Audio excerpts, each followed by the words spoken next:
Hi, magandang araw po sa inyong lahat for today, Friday po, no? Ako po ay gumising alas 5 ng madaling araw para makapagbigay po sa inyo ng reading of the day, no? Na-miss ko na pong gamitin ang ating Black Lover Oracle. So ngayon po ay ating gagamitin ang ating Black Lover Oracle para sa ating first reading of the day ngayon, ano. Hahaluan po natin ng ating tarot card po ngayong umagang ito. Maraming salamat po sa lahat ng nag-aalala sa inyo. Okay lang po ako, ganito lang po talaga ako pag ako po ay magbo-birthday at talaga pong nakakaramdam po ako ng matinding sakit ng ulo at siguro yung energy, no, dahil magbo-birthday ako, ang lakas-lakas po. Minsan hindi ko po kinakaya. Yan. Okay. Pili na po tayo ng 10. 1,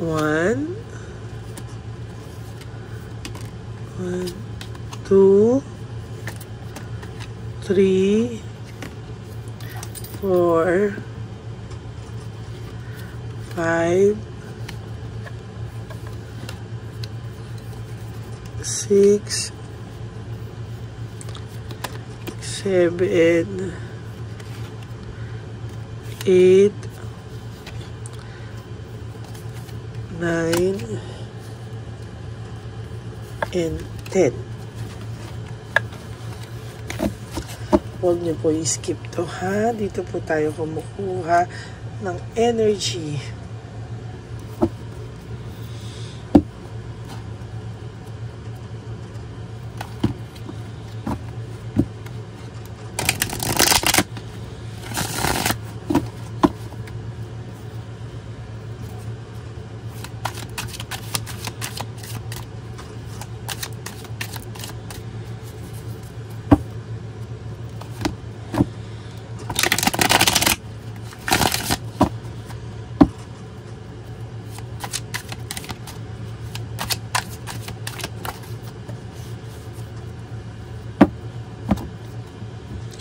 Yan, atin lang pambalasahin.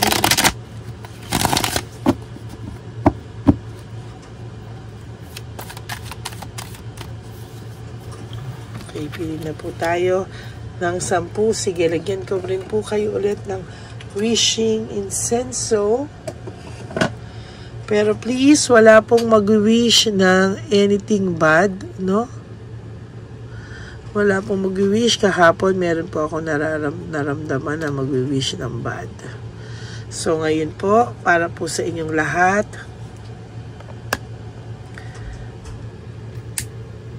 yan, ano, pwede po kayong, habang nakikinig, pwede po kayong mag-wish sa ating wishing incenso. Okay? Good intentions lang po, ha? Good intentions lang po tayo. Okay, 1, 2, 3, 4, 5, 6, 7, 8, 9, and 10. Yan. Okay po, tandaan nyo po, good intentions lang po. Good intentions lang ang pwede nyo pong i-wish, ha? Kasi hindi po e-epekto sa insenso ko ang hindi po, ang masama po, no? Hindi ko po yan dadasalan ng kapag masama po, no? Hindi po yan magte-take effect or hindi po yan magiging effective sa aking cards, no? Sa mga oras po ito, habang ako po ay nagbibigay sa inyo ng nagsasanib puwersa ng baraha, pwede na po kayong mag-wish sa ating wishing incenso, no? Kahapon po ay wishing incenso din ako, and today po is Friday. Mas malakas po ngayon, Friday, no? Today is Friday, and sa tingin ko po ay ayan, magdasal lang po kayo o mag-wish kayo sa ating incense para kay sa Divine Universe, kung may wish po kayo na parang good vibes at good intention, yan, pwede po kayong mag-wish dyan. Okay? Start po tayo. May tao po na I am scared of rejection. Meron pong natatakot sa rejection. Hindi po siya makalapit kasi natatakot po siyang ma-reject, no?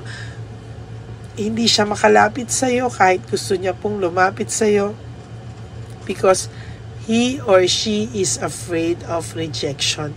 Takot po siya sa rejection. May taong takot sa rejection kaya hindi po siya makalapit sa iyo, no?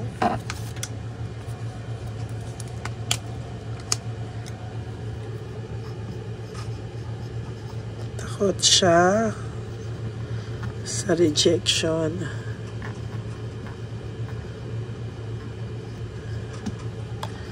Kaya hindi siya makalapit sa'yo.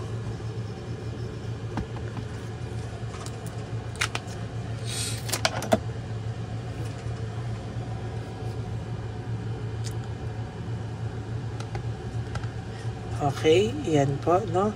Takot po siya sa rejection kaya hindi po ito makalapit sa iyo, no? Talagang medyo may makikita po tayo dito talagang hindi po sa pride, no? Talagang medyo takot po siya pagdating ayaw niya pong nare-rejectan. Okay?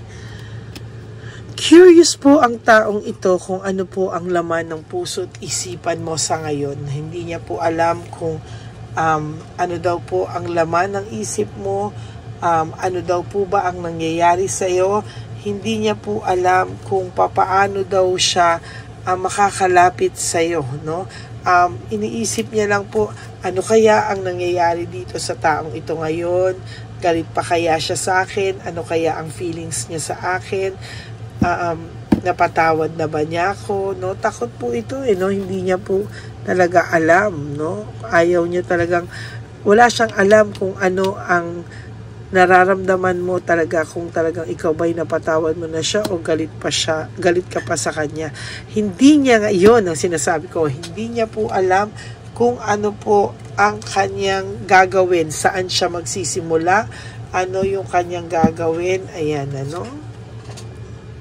Hatred and maliciousness. Akala niya po ikaw ay may matindi pang galit na nararamdaman sa kanya, no? Hindi niya po masabi pero parang ang pakiramdam niya po talaga is galit siguro itong taong to sa akin, o napakahirap talaga naman napatawarin daw siya, napakahirap naman daw talaga na hindi niya po alam kung paano siya magsisimula, saan, paano mawawala yung galit mo sa kanya. Talagang hindi niya po maintindihan talaga, no? I can come to you now. Hindi talaga siya makapunta sa iyo. Somehow, this person po really is afraid to contact you, or natatakot po siya kasi baka naman daw mamaya sa dinami-dami po, no, ng kanyang sa dinami-dami po ng pwedeng mangyari, alam niya po na baka daw hindi mo rin naman daw siya mapatawad talaga technically, no? Talagang ang tingin po nito ay baka daw kakainin mo na siya ng ng buong buo daw pagka nagkita kayo. Takot po siya sa iyo actually, no? Hindi niya po alam pero bakit daw takot po siyang nararamdaman sa iyo. Oo. Takot po siya, no? He's rejected po, ayaw niya pong ma-reject, no?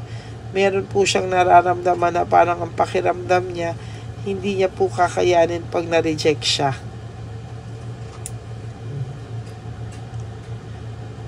Hindi niya po kakayanin.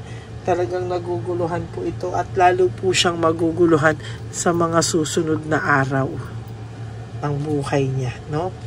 Naiisip niya po yung inyong samahan, no?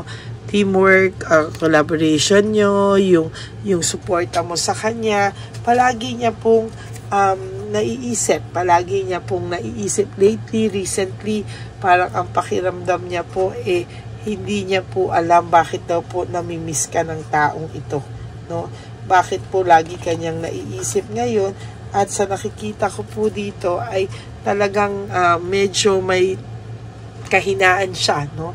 Pag naiisip niya na to, nanghihina siya, and meron akong nararamdaman na kahit papano ay panghihinayang. Why do I feel so lost?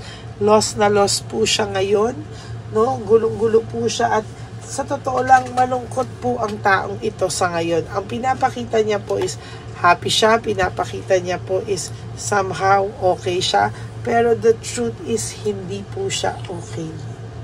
No, nai-stress and burnout po ang taong ito. Most of the time, feeling niya stress na stress siya. Feeling niya po magkakasakit siya because of stress na, no? Kaya nga po minsan palagi po itong may sakit, palagi po itong hindi mapalagay, no? Hindi niya po alam, no? Hindi niya daw po ma-express yung sarili niya sa iyo o sa mga tao, no? Hindi niya po alam kung paano siya magsisimulang ulit, no? Hindi niya po talaga alam. Meron siyang nararamdamang coldness, no, sa partner niya ngayon, or kay Chabilitang Palaka, or kay Shokoy, no? Meron po siyang nararamdamang panglalamig na hindi niya maintindihan, no? Wala rin po siyang maipromise, sa kanyang bagong karelasyon. I can promise you anything. Kasi wala ano po siya, ligaw, no? Ligaw na ligaw po ito. At talagang sa nakikita ko po, yung rejection po ay napakahirap po para sa kanya, no? Gusto man po niyang lumapit, gusto niya pong gumawa ng kahit na anong moves, hindi po siya makagawa, to tell you honestly. There is this, ang feeling niya, naka-recover ka na sa kanya. Ang feeling niya, ikaw ay sooner or later, ay talagang, ang pakiramdam niya po ay naka-recover ka na, may clarity ka na, and somehow, ang pakiramdam po nito ay kayang-kaya mo na po siyang mawala, no? Hindi mo na po siya iindahin pang mawala. Ayan, I am afraid to lose you, no? Takot din po ang taong itong mawala ka sa kanya, no? Sa totoo lang po, ang pakiramdam nito ay hindi niya po alam kung talagang pawala ka na sa buhay niya, no? Talagang ikaw ay nawawala na sa buhay niya, sa totoo lang. Peace chance, loss of opportunity po. Medyo hiningal pa po ako, no? So, ang dami na daw po niyang na-miss na chance sa'yo, loss opportunity, hindi niya po alam. Pasensya na po, no? May sipon ako talaga. Marado ang ilong. Yeah, so, there's a chance, loss of opportunity, hindi niya po alam, no, saan siya nga magsisimula. Kanina, hindi niya ma-express yung sarili niya, wala rin siyang ma-promise na kahit sorry po talaga, sorry po, no, hindi ko po pwedeng i-cut, kaya pasensya na kayo sa sneeze ko po, no, dahil mawawala yung energy ko. I feel lonely, nalulungkot po ang taong ito, no, malungkot po siya sa araw na ito. At sa mga nakaraang araw, hindi niya po alam kung ano po ang kanyang gagawin at ano po ang mararamdaman niya. Panay po siya loneliness, emptiness, empty rin siya, hindi niya ma-express sarili niya, no? Oh my God, kasasabi ko lang. Emptiness and emotional loss, no? Sa nakikita ko po, may emptiness and loneliness, yun nga sinasabi ko sa kanya, stress and burnout ang taong ito, at hindi niya po alam kung saan siya magsisimula, at may takot din po siya, no? Sa totoo lang, may takot po itong nararamdaman na baka anytime talaga ikaw ay mawala na po sa kanya. I don't want who I used to be, you deserve better. Gusto niya po sana, no, na kalimutan yung mga dating siya, yung mga hindi maganda na nagawa niya sa iyo. Gusto niya magbago somehow because you deserve better. Hindi mo daw po deserve itong ganitong pagkataon niya, no? Hindi mo deserve yung nagawa niya sa iyo, hindi mo deserve yung pagkataon niya Kaya ganyan po ang nangyari, no? Ganyan po ang nangyari sa kanya, talaga lang. Lahat po ito ay based sa impulsiveness, no? Very, very impulsive yung kanyang mga naging desisyon. Kaya ngayon po ay takot po siya, no? Ang dami niya pong kalokohang kasinungalingang nagawa sa iyo, and somehow hindi niya po maintindihan bakit daw niya nagawa sa iyo yan, ano? Hindi ka daw talaga niya, hindi niya po talaga winish na o inisip man lang na pwedeng mangyari sa inyo yan, pero sa totoo lang po nangyari because of this person, ano? Yung this person po talaga, yung itong person na to talaga yung gumawa ng ikakapahamak ng relasyon yung dalawa, sa totoo lang. My life is in a mess right now. Talagang magulo po ang buhay nito, and so far hindi niya po alam kung saan niya sisimulan, ano yung mangyayari, no? Talagang wala, go with the flow lang po siya ngayon. Kahit gustuhin niya man pong lumapit, hindi po siya makalapit sa iyo because of too much pride din, no? Nakikita rin po akong pride dito, no? And for your last card, lack of initiative, tama yan. Wala talaga pa po siyang ginagawang any initiative para po sa iyo, no? Dahil nga po, takot po ito sa rejection, kaya po ganyan, ano? So that's it. Ayan po yung ating insenso din, no? Natapos ang intention nyo. Good intentions lang po ang wish natin, ha? Ayan po, no? And lahat po ng bad aura ay kakainin ng ating evil eye, na talagang lahat ng ano na yan ay lalagay natin dyan sa ano na yan, no? Para mawala po ang lahat ng bad energy sa inyo, bad aura cleansing, ano? At sa totoo lang po, no, sa nakikita ko po ay huwag po kayo mag-alala, there will come a time makakausap mo pa rin ang person na ito, no, sa tamang panahon at sa tamang oras. Okay? Yan po ang ating first reading of the day. I hope na panood nyo na po yung first and second reading kahapon bago po kayo tumalon sa ating first reading of the day today, no? I hope na naka-resonate po kayo, and if you do, can you please give me a like and comment down below para naman po makita natin kung ano naman po ang ating makita po natin kung ano po yung comments nyo sa ating comment section. And for those of you who would like to have a private reading with me, you can message me po at Ladyly Elena, that's L-A-D-Y-L-Y Elena, nasa dulo po yan ng ating video. Diyan nyo lang po ako makukontak. That's my only official and legit FB account. Yan. Maraming salamat po sa inyong lahat. And may God bless you all. And for those of you who would like to give me a super thanks for this video, I would really appreciate that and love that from the bottom of my heart. And sa akin pong mga ever loyal and solid Lady Elena friends, family and subscribers, I love you all from the bottom of my heart.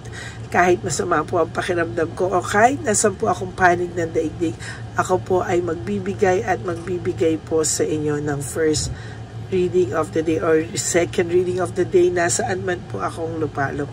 Maraming salamat po sa inyong lahat. And ang lagi ko pong payo sa inyo is that life is too short. Don't make it shorter by stressing yourself from all the pains and heartaches na binigay sa inyo ng kahapon. Just surrender everything to the divine universe and just let go and let God write your life and love story. I will be back for another set of reading. Huwag po kayong malulungkot, magbabalik po ako. I love you all. God bless you.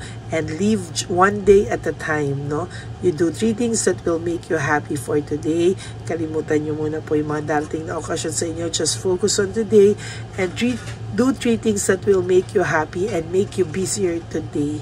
Okay? God bless you all. I love you all, and I will all see you again on my next reading. God bless you all po, and have a nice Friday ahead of you. Bye!